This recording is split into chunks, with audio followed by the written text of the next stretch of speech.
Before 1991, the commercial transportation industry operated on an informal patchwork of documentation.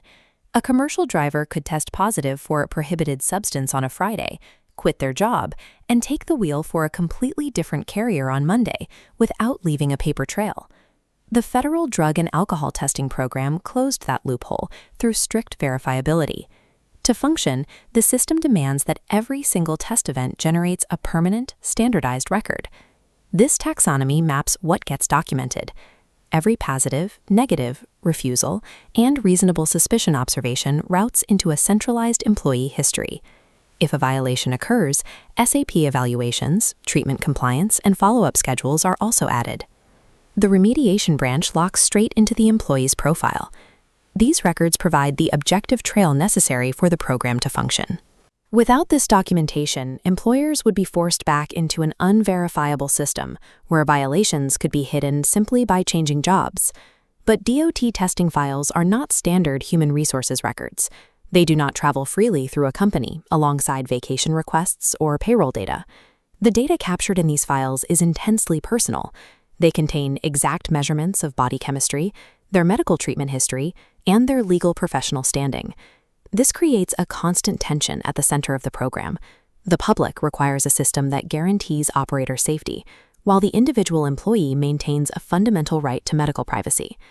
To resolve this tension, the government established a strict confidentiality framework. Title 49 CFR Part 40 lays out exact rules for handling this sensitive data. These regulations function as an enforceable set of mandates. They dictate exactly who receives testing information and the authorization required for sharing. Inside an organization, Part 40 establishes a strict need-to-know internal firewall. A manager or HR representative who has no operational role in the testing process is prohibited from viewing an employee's results. Internal access is limited only to authorized personnel, like the designated employer representative and specific compliance officers directly managing the safety mandate. Outside the organization, the rules govern how data moves between companies. When an employee applies for a new safety-sensitive role, the prospective employer must verify the applicant's past testing history before they can legally put them to work. But a past employer cannot simply hand over those files. They first need mandatory written consent. The employee must physically sign an authorization specifying exactly what information is being released, to whom, and why. An employee can always decline to sign that form. However, an employer who cannot obtain that past history is prohibited from allowing that employee to perform any safety-sensitive functions. The system allows the employee to maintain control over their medical data, but prevents individuals from performing safety-sensitive work if they choose to withhold a violation history. There is one major exception to the consent rule. Testing records can be released without an employee's authorization if there is a legally enforceable demand from a judicial authority. In civil litigation, criminal investigations, or regulatory actions, a court order or subpoena can compel the direct disclosure of drug testing records. The legal process provides its own procedural protections for the employee. This access highlights a reality often misunderstood in the industry. Confidentiality does not erase a violation.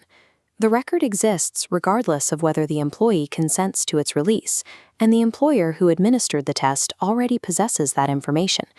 Furthermore, these violations are recorded in federal tracking mechanisms, like the FMCSA Clearinghouse. These databases log infractions in real time, making the data available to prospective employers who are required by law to query the system. Confidentiality prevents the casual or retaliatory exposure of sensitive information, but it does not shield a safety violation from the legal or regulatory authorities responsible for public safety.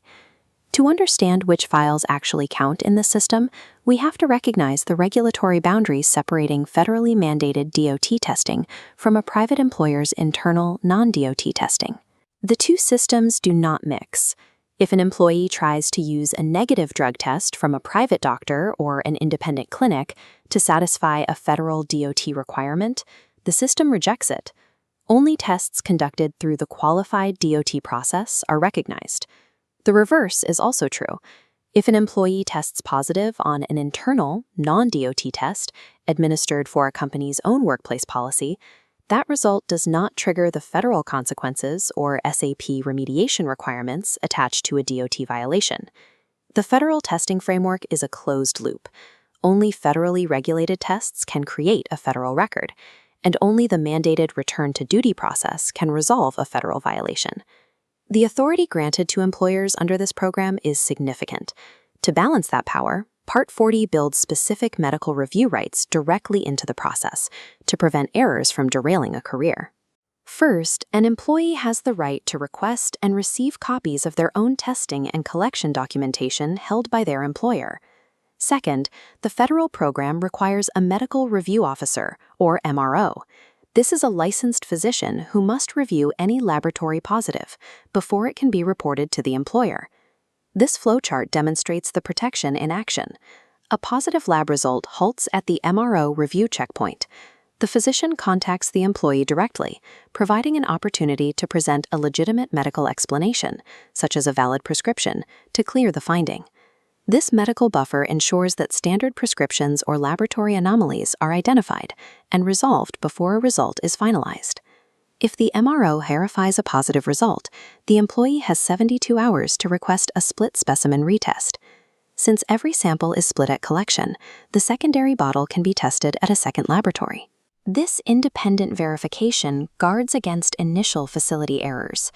The federal program relies on these two distinct systems, one that mandates permanent records to ensure public safety, and one that provides medical due process for the individual. The physical stakes of commercial transportation are massive.